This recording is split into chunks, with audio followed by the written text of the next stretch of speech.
시편 120편에서 134편까지는 성전에 올라가는 노래라는 표제가 붙어 있습니다. 소위 성전 순례시들의 이제 모음집인데요. 성전 순례시라는 건 무엇이냐면 말 그대로 각처에 흩어져 있던 이스라엘 사람들이 과거에 6월절이나 77절, 장막절과 같은 절기가 되면 이제 이동을 시작하죠. 예루살렘 성으로 올라갑니다. 이걸 순례의 길을 떠난다라고 말을 하는데, 이 순례의 길을 관련해서 불려지던 이 찬양들을 말하는 것입니다. 그러니까 성전 순례시들은 개인이나 또는 이스라엘 공동체가 성전을 순례하는 과정에서 느끼는 교감을 표출하거나 또 서로 그런 신앙들을 고무시키기 위해 함께 불렀던 찬양들인 거죠. 원래는 그 저자와 배경이 각 시마다 전혀 다른 이 독립된 시들인데, 아마 바벨론 포로 귀환 시대 이후에 이스라엘 사람들이 성전을 순례할 때 사용하도록 한데 모아서 편집한 것으로 보고 있습니다. 그래서 성전으로 올라가는 노래 혹은 성전 순례시라고 우리가 통칭을 하는 거죠. 어떤 학자는 보니까 이 성전 순례시들을 성전의 15개의 계단으로 비유를 합니다. 그러니까 오늘 우리가 살펴보는 120편은 그 계단의 첫 계단인 거죠. 예배를 시작하면서 처음과 그 시작에 불렀던 노래였습니다. 그런데 우리가 오늘 이 120편을 살펴보겠지만 그 내용들을 우리가 쭉 살펴보면 가장 먼저 우리가 확인하게 되는 것이 뭐냐면, 이게 첫 시작, 처음 부르는 어떤 예배의 찬양이라고 했잖아요. 그런데 반드시 우리가 완전히 준비된 모습으로 그 예배가 시작되는 것은 아니다라는 것을 우리가 알게 됩니다. 시편 기자는 120편에서 처음부터 자신이 환난 중에 있고 여호와께 부르짖었다라는 고백으로 그 시를 시작합니다. 여전히 근심이 있고 걱정이 있고 예배로 나아가는 그의 마음이 무거운 어떤 짐이 있고 고통이 있는 거죠. 시편 기자가 사용한 환난 중에라는 표현은 짜라라는 표현 원어를 번역한 말인데요. 주석을 살펴보니까 내적인 어떤 혼란, 포위된 어떤 모습, 그러니까 사방이 우겨 쌓여져 있는 그런 상황들을 말하는 거죠. 결코 해결되지 않을 것 같은 문제를 안고 지금 하나님의 예배 가운데 그가 첫 발을 내딛고 있는 것입니다. 그런데 1절에 보면 내가 환난 중에 여호와께 부르짖었더니 내게 응답하셨도다라고 이제 말하는데, 내게 응답하셨도다. 그러니까 시편 기자가 이렇게 선언하죠.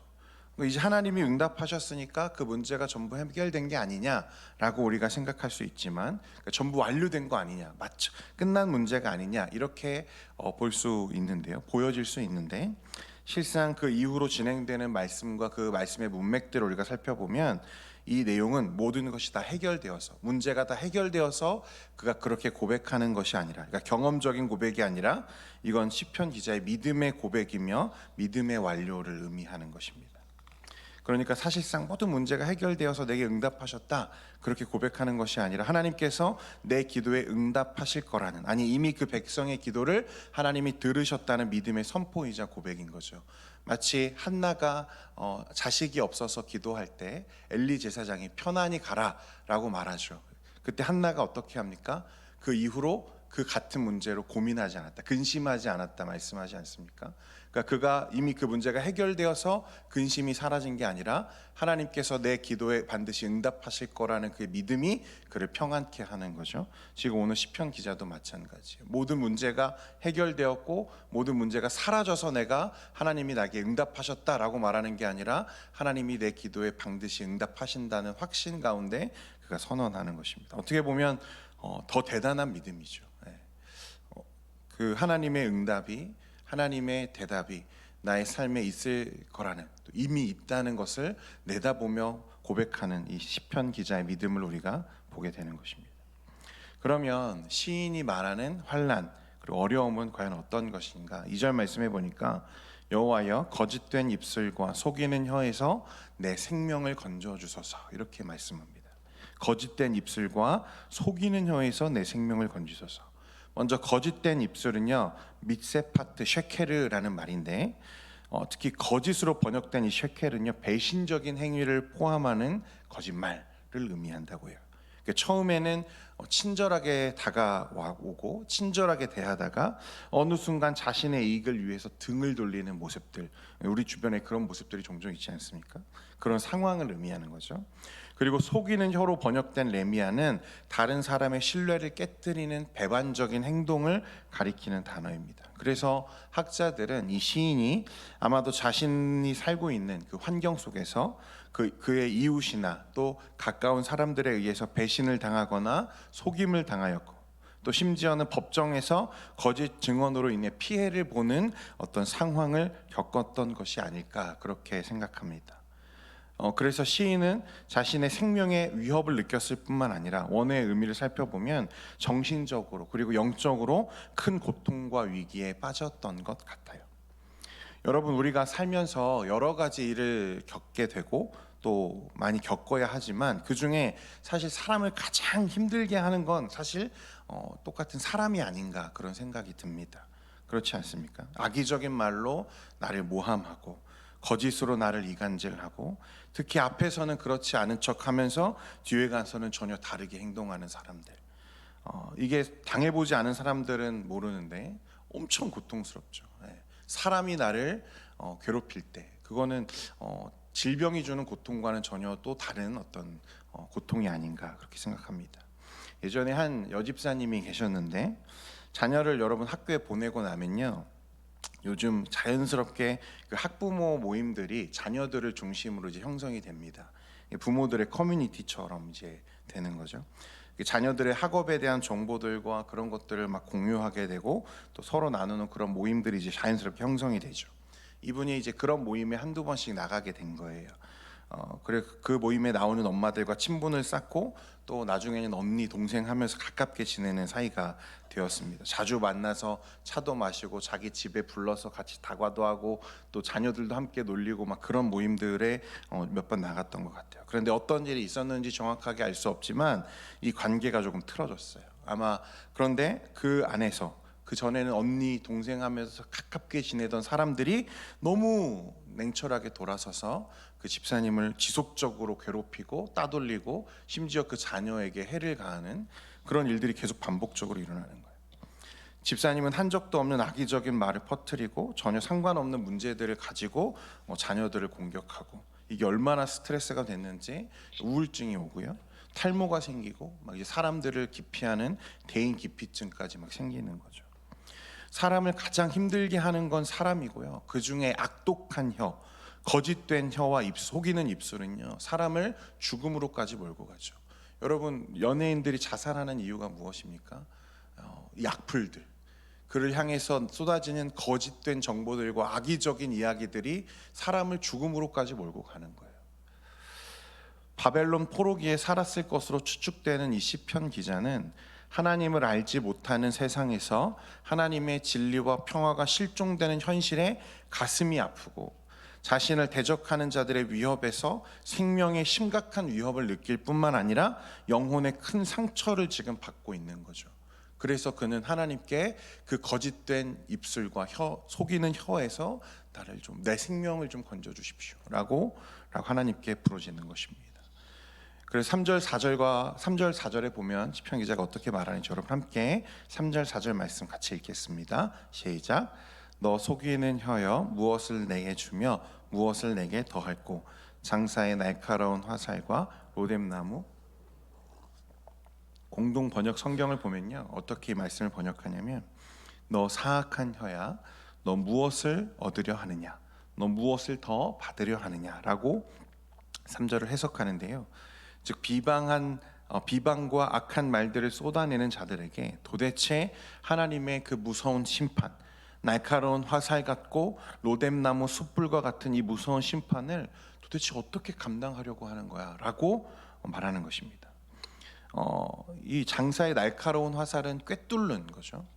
그리고 로뎀나무 숯불은 어떤 의미냐면, 수리아나 팔레스타인, 그 시나이 반도나 애굽 그 중동 지역에서요, 특히 또 사막에서 주로 재배되는 관목이라고 합니다.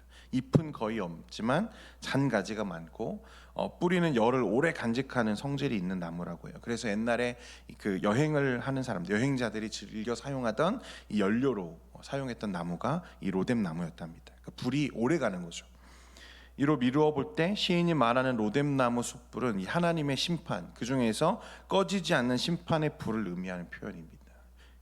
시인은 이 거짓된 혀와 사악한 입술로 죄를 짓는 행악자들에게 반드시 하나님의 심판이 있고 날카로운 화살처럼 꺼지지 않는 노랫나무 숯불처럼 끔찍하고 처절한 심판이 있을 거라고 지금 확정하며 이야기하는 거죠. 너 속이는 혀여, 무엇을 내게 주며 무엇을 내게 더할 것, 너에게 더할 것은 장사의 날카로운 화살과 로뎀 나무의 숯불밖에 없다는 거예요. 하나님의 심판이 너를 기다리고 있다는 것입니다. 여러분, 오늘날 가짜 뉴스가 참 판을 치죠. 또 얼마나 악의적인 거짓들이 이 세상에 가득합니까? 최근에요, 이 소래포구에서요, 한 소비자가 이 꽃게를 이제 매입을 했는데 샀는데 집에 가서 열어보니까 처음에 살 때는 굉장히 싱싱하고 건강한 게들을 골라서 샀는데 막상 집에 와서 뜯어보니까 어떻게 돼 있는 거죠? 다리가 하나도 없는 거예요. 너무 황당하고 어이가 없어서 그걸 SNS에 올렸습니다. 이게 이슈가 됐어요. 그러니까 상인이 몰래 바꿔치기 한 거죠. 건강한 게를 팔아놓고 건강하지 않은 이제 아주 상품성이 없는 것들을 보내준 거예요. 이게 이슈가 돼가지고요, 한동안 언론을 떠들썩하게 만들고요, 사람들이 소식을 듣고 이제 소래포구 불매 운동에 일어났습니다. 그래가지고 상인들이 나와서 막 큰절을 하면서 사과하는 일들이 있었는데, 거짓말의 결론은요, 여러분, 속임의 결말은 우리가 기대하는 것처럼 큰 유익과 또 절대 해피엔딩이 아니죠. 거짓말을 하는 이유는, 또 속이는 이유는요, 결국 그 유익을 위해서, 나의 어떤 이익을 위해서 그렇게 하는 건 아닙니까? 그런데 사실 속이는 입술은 결국 그 인생을 파멸로 몰고 가고 그 마지막은 하나님의 심판이 있다고 시인은 확정하며 우리에게 말합니다. 여러분, 거짓된 삶에서 벗어나야 돼요. 크리스찬들, 특히 하나님의 말씀을 따라 살아가는 사람들은 이 거짓된 삶에서 정말 자신을 분별해야 됩니다. 이 거짓은 우리의 삶을, 또 우리의 모습을 심판으로, 하나님의 이 파멸로 우리를 이끌어 간다는 것을 기억해야 됩니다. 계속해서 이어지는 말씀들을 살펴보면 5절과 6절 말씀에 여러분 이렇게 말씀합니다. 같이 함께 읽겠습니다. 5절 6절입니다. 시작. 메색에 머물며 게델의 장막 중에 머무는 것이 내게 화로다. 내가 화평을 미워하는 자들과 함께 오래 거주하였도다. 여기서 메색과 게달은요, 모두 이스라엘 민족을 괴롭게 했던 이방 국가들의 지명입니다. 이는 시인 주변을 둘러싼 대적들을 의미하면서 또 이스라엘을 괴롭게 했던 이방 나라들이죠. 시인은 이처럼 거짓과 속임으로 가득 찬 대적들과 사는 것이 얼마나 큰 화인지, 큰 고통인지를 지금 토로합니다. 메색에 머물며 게달의 장막 중에 머무는 것이 내게 화로다. 얼마나 고통스러운가. 하나님의 율법과 규례가 없는, 이 영향력이 미치지 않는 이방인들과 사는 것이 얼마나 어렵고 힘든 일인지를 우리에게 이야기하는 거죠. 또 6절에 보면 내가 화평을 미워하는 자들과 함께 오래 거주하였도다 라는, 여기서 거주하다라는 표현은요, 영구적인 거주를 의미하는 게 아니라 여행객이 하룻밤을 묵어가는, 잠깐 머무는 개념을 의미하는 거주거든요. 그런데 그곳에 너무 오래 머물러 있었다는 거예요. 그러니까 내가 잊지 말아야 할 곳에, 또 내가 있을 곳이 아닌 곳에 너무 오래 머물고 있었다는 깨달음의 표현입니다. 그러니까 아마도 이 바벨론 포로기에 이 시인의 마음이 성전을 향한 순례자들에게 울려 퍼지고 들려졌을 때 그들은 어떤 마음으로 이 시편을 불렀을까 하는 것은 분명하죠. 여기가 내가 있어야 할 곳이 아니구나. 내가 실상 내가 서 있어야 할 곳이 이곳이 아니구나. 일어나야겠구나.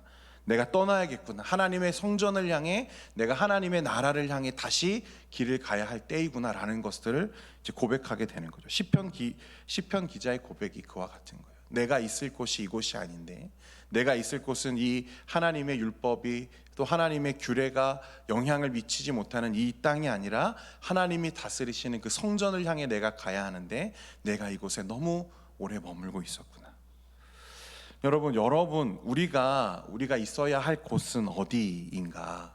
여러분, 이것을 우리가 분명히 오늘 말씀을 통해서 기억해야 하는데, 우리가 살고 있는 이 땅이야말로 사실은 메색과 게달의 땅이 아닐까 싶습니다.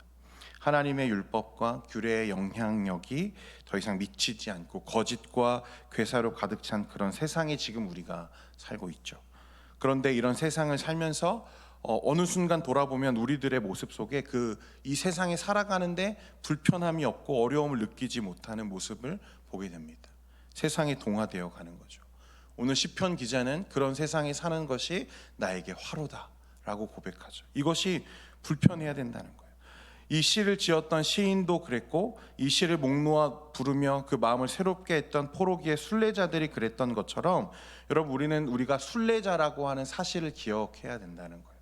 우리가 머물러야 하는 것, 우리가 적응해야 하고, 우리가 함께 마음을 놓고 살아야 하는 곳이 이곳이 아니라는 것을 자각하고 우리가 하나님을 향하여 사는 삶을 살아야 된다는 것을 오늘 말씀을 통해서 우리가 배워야 하는 것입니다. 아마 이 포로기의 순례자들은 이 찬양을 부르면서요, 자신의 마음들을 다시 새롭게 했을 것입니다. 우리가 다시 하나님께 나아가야지, 다시 하나님께 걸어가야지, 하나님의 성전을 향해 내가 가야지. 그게 이 세상을 살아가는 저와 여러분이 품어야 되는 마음이 아닐까 싶습니다. 이 세상이, 삶이 조금은 우리에게 불편해야 돼요.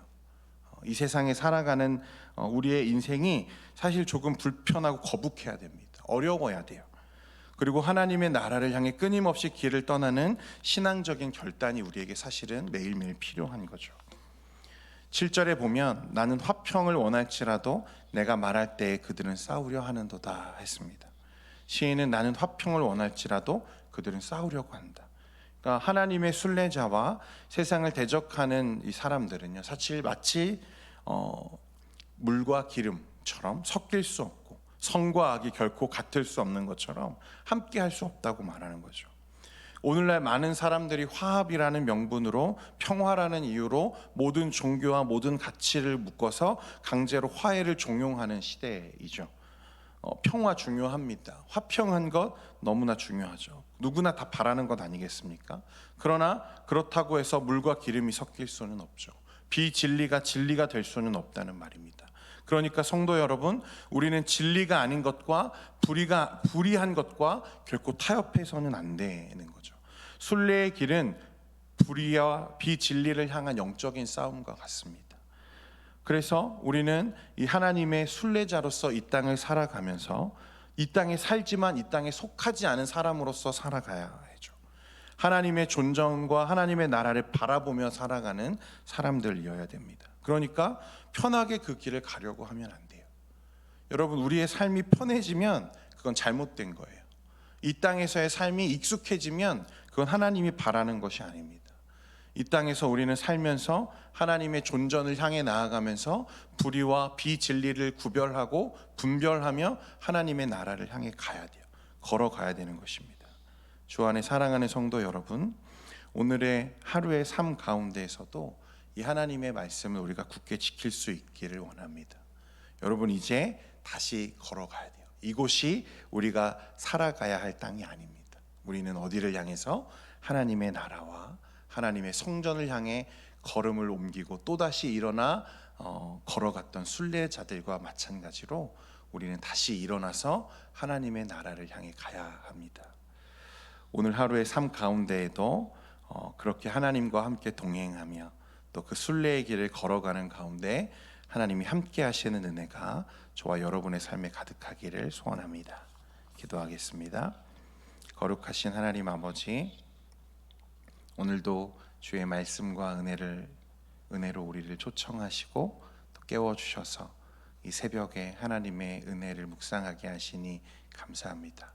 하나님, 이 시간 하나님 앞에 나온 우리 모든 성도들과 또 주의 권속들 가운데 하나님의 은혜를 부어주사 우리가 이 순례의 길을 걸어가며 이 세상의 것들 가운데 하나님 선하지 않은 것과 또 하나님이 기뻐하지 않으시는 것들을 분별하며 때로는 우리에게 불편하고 때로는 우리에게 거치는 일이 되고 또 우리가 힘든 순간이 있을지라도 하나님 일어나서 하나님의 나라, 하나님의 존전을 향해 또 하나님의 성전을 향해 걸어갔던 순례자들과 같이 우리의 삶, 우리의 신앙의 걸음을 걸어갈 수 있도록 은혜 베풀어 주시옵소서.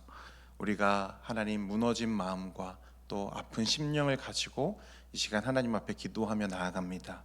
하나님 우리의 기도에 응답하여 주시고 말씀해 주셔서 우리가 다시 일어날 수 있는 힘과 하나님을 향하여 걸어갈 수 있는 힘을 오늘 이 시간 얻을 수 있도록 은혜 베풀어 주옵소서. 우리가 기도할 때에 마치 한나가 제사장이 평안히 가라 했을 때 그가 이미 하나님의 말씀이 내 삶에 이루어진 것을 믿음으로 선포한 것처럼, 또 시편 기자가 아직 이루어지지 않았으나 해결되지 않았으나 하나님이 내 삶에 응답하실 것을 믿음으로 바라보며 선포하는 것처럼 오늘 우리의 삶에도 하나님 그런 문제와 상황을 뛰어넘어서 우리의 모든 상황을 이끌어 가실 그 하나님을 신뢰하는 믿음 가운데 선포하며 나아가는 우리 모든 성도들과 권속들 되게 하여 주옵소서. 이 시간 우리의 기도를 조성하실 줄 믿사오며 예수님의 이름으로 기도합니다. 아멘.